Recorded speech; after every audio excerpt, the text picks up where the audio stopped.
Hi friends, நான் உங்கள் பிரியா. இது உங்கள் பாண்டியன் ஸ்டோர் எஸ்பிஜி சேனல்.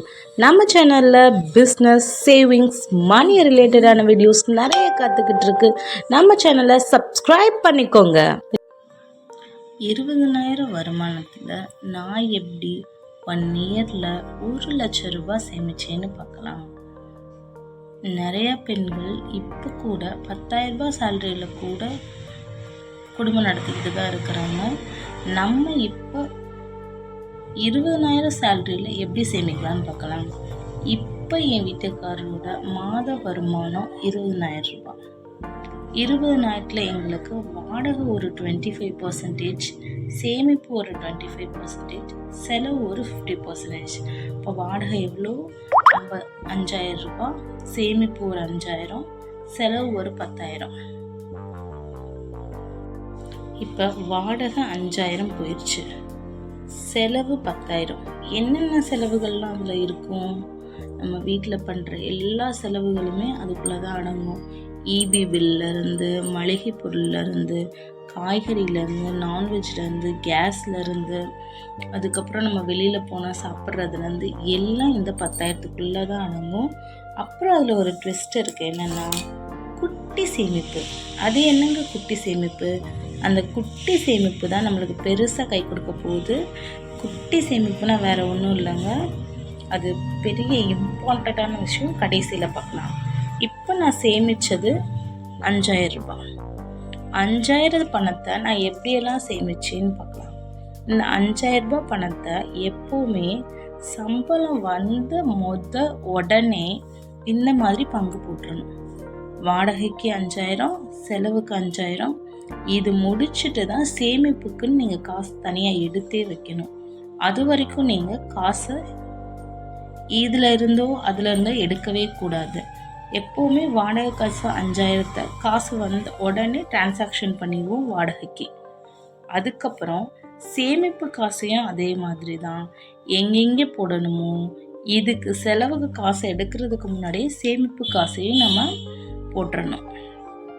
அப்போ தான் நம்ம கையில் இருக்கிற இந்த 10,000 வச்சு செலவு பண்ணுறதுக்கு கரெக்டாக இருக்கும். இல்லைன்னா நம்ம அந்த சேமிக்கிற காசையும் எடுக்கிற மாதிரி ஒரு சுச்சுவேஷன் வந்துடும். நான் இப்போ சேமித்தது 5,000 ரூபாயில் சீட்டுக்கு 2,000 ரூபாய். சீட்டுன்றது நிறைய பேர் சீட்டு போட்டு ஏமாந்தவங்களும் இருக்கிறாங்க. நான் சீட்டு போட்டது எங்கள் அம்மா கிட்டத்தட்ட 20-25 வருஷமாக போடுற ஒருத்தவங்கள்ட்ட. அவங்களோட சொந்த வீடு இருக்குது, எல்லாமே அவங்களோட ஏரியாவே அதுன்றதுனால நான் எங்கள் ஊரில் போடல, எங்கள் அம்மா கிட்ட போட்டிருந்தேன். அதே மாதிரி தீபாவளி பண்டிகை சீட்டும் அவங்கள்ட்ட தான் போட்டிருந்தேன். அதுக்கப்புறம் போஸ்ட் ஆஃபீஸில் 1,000 ரூபாய் கொண்டு போய் போடுவோம். போஸ்ட் ஆஃபீஸில் நார்மல் சேவிங்ஸ் அக்கௌண்ட்டில் தான். என்ன ஒரு பெனிஃபிட்னால், போஸ்ட் ஆஃபீஸில் பணம் போட்டுருவோம், எடுக்கிறதுக்கு நம்ம கையில் ஏடிஎம் எதுவும் இருக்காது.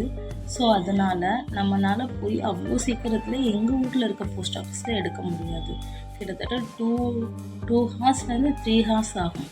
அதனால நான் போஸ்ட் ஆஃபீஸ் ரொம்பவே ப்ரிஃபர் பண்ணுவேன். நான் 1,000 ரூபாய் போடுறதுக்கு மட்டும்தான் அங்கே போவேனே ஒழிய திருப்பி எடுக்க மாட்டேன் அந்த பணத்தை. அப்போ இந்த பணம் எங்கே இருக்கும்னா சேஃப்டியாக இருக்கும்.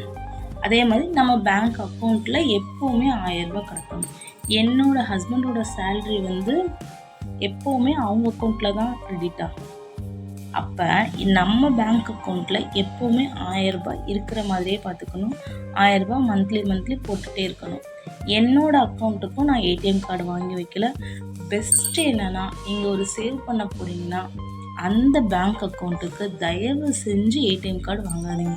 ஏடிஎம் கார்டு வாங்கினீங்கன்னா ஏடிஎம் சார்ஜு, மந்த்லி சார்ஜு, அந்த சார்ஜு, இந்த சார்ஜுன்னு அதுவே கிட்டத்தட்ட இயருக்கோ என்னமோ 500 to 1,000 வரை கூட எடுக்கிறாங்க.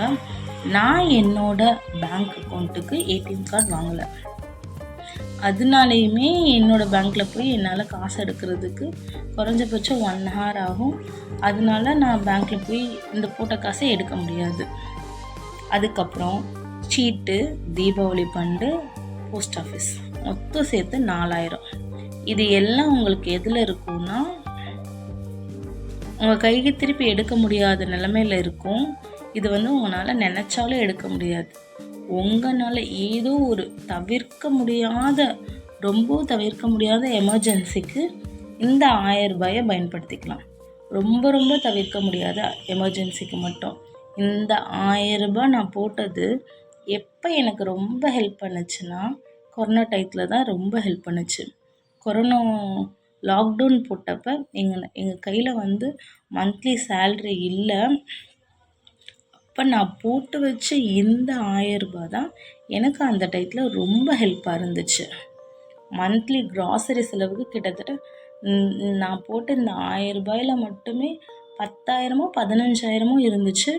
கிட்டத்தட்ட நான் 3 மந்த்ஸ் இந்த பேங்க் அக்கௌண்ட்டில் இருக்க காசை வச்சு மட்டும்தான் கொரோனா டயத்தில் எங்களோட வீட்டில்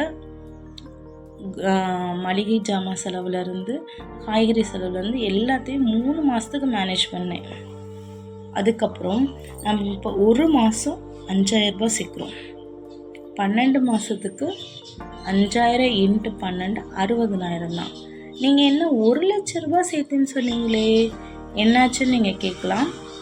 அந்த பேலன்ஸ் 40,000 எங்கே போச்சு? பேலன்ஸ் 40,000 எப்படி சேர்த்தீங்க? அந்த இதுக்கு தான் வரேன். ஏற்கனவே சொல்லியிருப்பேன், ஒரு குட்டி சேமிப்புன்னு. அது வேறு ஒன்றும் இல்லை, இந்த குட்டி சேமிப்பில் தான் இருந்து தான் எனக்கு இந்த 40,000 கிடைக்க போகுது. அது என்னங்க குட்டி சேமிப்பு அப்படின்னா, இந்த குட்டி சேமிப்பு ஒரே மாதிரியே இருக்காது. சில மாதங்களில் கூடும் காசு, சில மாதங்களில் குறையும். அந்த குட்டி சேமிப்பு என்னென்னு அடுத்த வீடியோவில் பார்க்கலாம்.